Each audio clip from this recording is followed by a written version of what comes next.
Egipto. ¿Y quién no conoce Egipto? Egipto se encuentra en el noreste de África y tiene costas en los mares Rojo y Mediterráneo.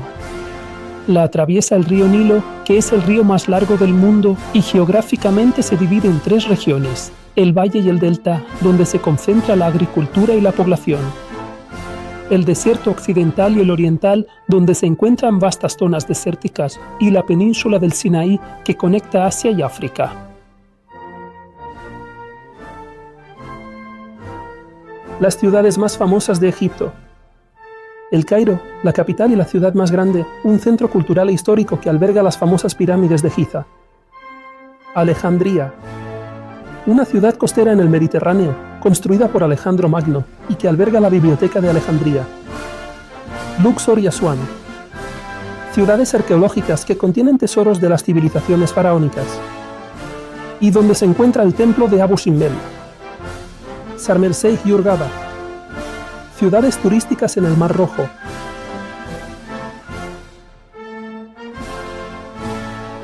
El deporte más famoso en Egipto es el fútbol, que es el deporte más popular y forma parte de la vida cotidiana egipcia.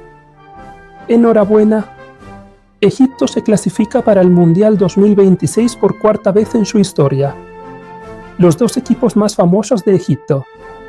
Primero, el Club Al Ahly, el club que más veces ha ganado la liga local y los campeonatos africanos, y ocupa el primer puesto en el ranking de clubes africanos. En segundo lugar, el club Zamalek, que es el rival tradicional del Al-Ahly, ocupa el segundo puesto en África y cuenta con una gran afición en Egipto y la región.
Decidme, egipcios, ¿habéis cocinado el kushari de forma correcta?